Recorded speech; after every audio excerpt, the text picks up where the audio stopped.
So the theme of Nobel Prize in Economics this year has been innovation. As you know, innovation has been a part of human civilization from the beginning, the tire and wheel and everything.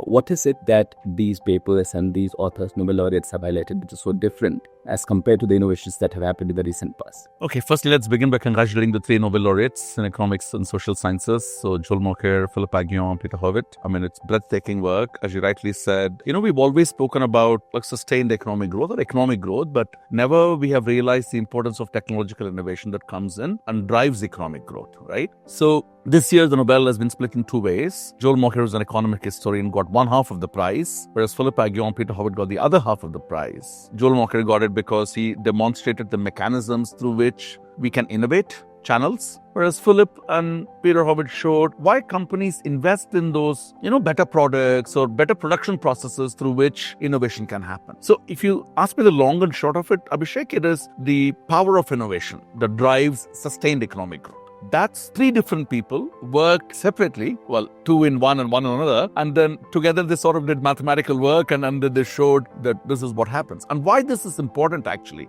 not just why it happened, but also why the sustained growth, economic growth is important and how innovation drives it. Something else which Joel Mokyr found during his research that before Industrial Revolution, yes, you look at the economic growth was stagnant. Correct. Even though there was invention of printing press and many things happening. Yes. But if you look at the entire history, it's primarily after the Industrial Revolution. Absolutely. We have seen a sustained economic growth of more than 1.5% every year across the globe. Yes. And therefore, what they're highlighting that it's not just about innovation, but also about the support from the institutions. Yes. It's also about making sure that the policymakers, they create appropriate safety nets. So now on those lines, if you see now AI is also acting as a creative disruption in the entire industry. What key takeaways do you think that policymakers should take from this Nobel Prize announcement? Okay, I think it's an excellent question. So just go back in time about how it was the 14th century or 13th century onwards when really Britain really showed the way to the world because they're the greatest engineers, architects. So they were actually innovating for almost 600 years, right? But you're absolutely right. It's only the last 200 years after the Industrial Revolution, people started talking about technology, innovation and growth. So while Britain and Sweden suffered a little bit, but never we had a time, Abhishek, where the income levels are always high, or the growth was always high. It was high, it was low at some point in time. And both these countries also suffered. But really post-Industrial Revolution is when the stagnation stopped and we started looking at economic growth. Now, just to take a quick point about, policymakers and look at what they need to do. Really, the principal point these 3 gentlemen have made is, how do you create, creative destruction in Schumpeterian sort of in a world? Creativity is building on the innovation, but destruction part of it is destructing the obsolete processes and sort of replacing it with new ideas, new processes, new products that will energize the world. So think about how you measure growth. We speak about growth.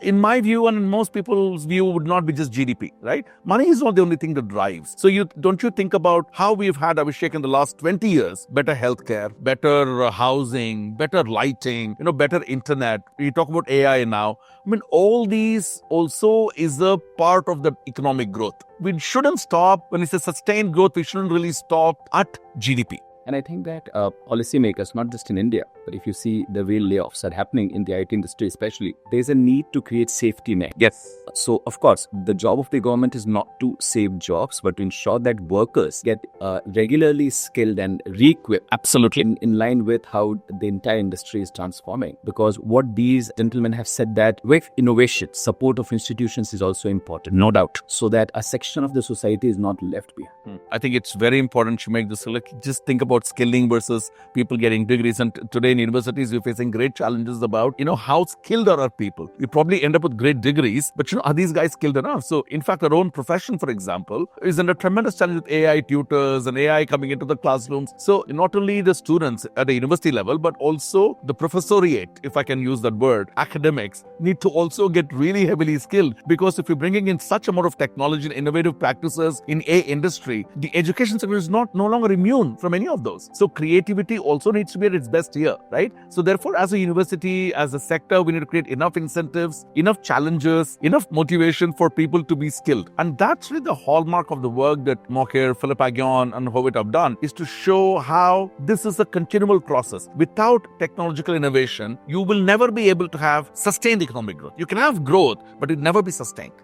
So I think that Indian government, then in that case, in the last decade, has been doing a wonderful job. Exactly. They have been focusing on everything which these Nobel laureates have been talking about. They have been focusing on reskilling. They have been focusing on the strength of the institutions. They have been talking about supporting entrepreneurs so that the economic growth is sustained. Yes. And especially the investment that they are putting in R&D over these years. Absolutely. So I think the Indian government is on the line, and therefore sustained economic growth of India should be the way. Yeah, if you just think about what we're good at, we always talk about cheap labor, cheap resources. I think it was okay. 20 years ago, 25 years ago, I think that sounded good. I don't think it sounds good anymore. I think as a country, we need to let go of this jugaad mentality that we have and actually think about creativity, processes, setting up high-level R&D labs, thinking about, how do you create a scientific breakthrough? We have not had scientific breakthrough in a while, which really worries me as an emerging economy of 1 billion plus people.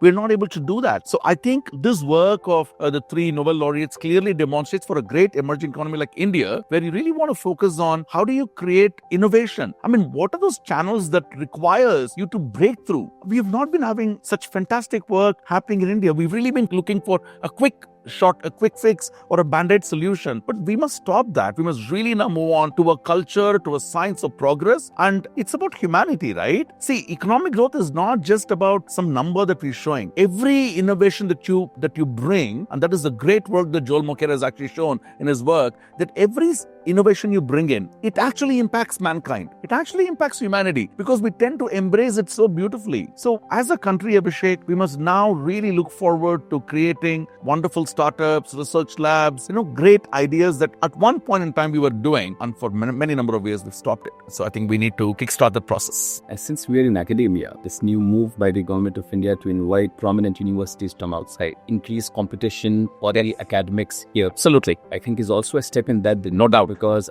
that will encourage more research. Yes. We'll see good investment coming in R&D centers across the country. Yeah. And that will also be maybe a starting point from different entrepreneurs in the industry to come up with new innovative projects. Abhishek, you and I are trained economists, right? Think about a sector where there is no competition. You have virtual monopoly. What would we do? We would do nothing. It's monopoly, right? But if you create a competitive world, you have to innovate.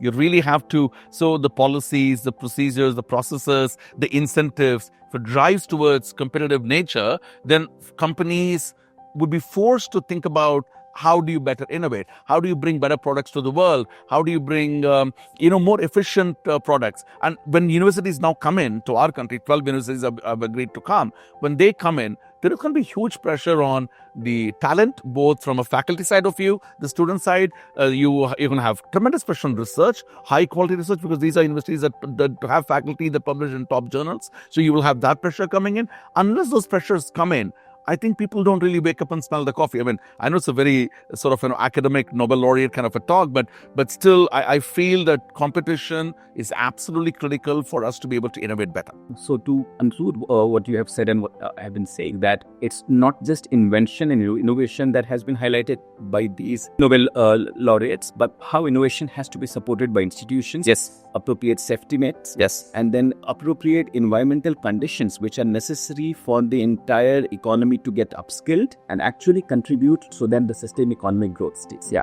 I agree. And final point I would like to make is, not just, the governments of the day, but I'm sure the organizations that will look at their work will act. There's a lot of learning to be done. I mean, whilst the mathematics can be extremely intimidating for people, if you leave the math aside, the work is so profound of these 3 Nobel laureates that technological innovation, if you do not do, you will never have a sustained growth. So companies will need to better and in the work of Philippe Aghion, Hewitt actually showed that when you have excellent products already existing in the place, and then I come in as a firm and I innovate, those products that were already very good are off the window, they're off the shelf, because these products have taken over. So that is the power of innovation, which policymakers, firms, organizations, economists, academics, everybody will need to take a note of. Forget again, I just want to congratulate the 3 Nobel laureates for their breathtaking work, and it is just great to see them rewarded with the best prize in the world. Thanks very much.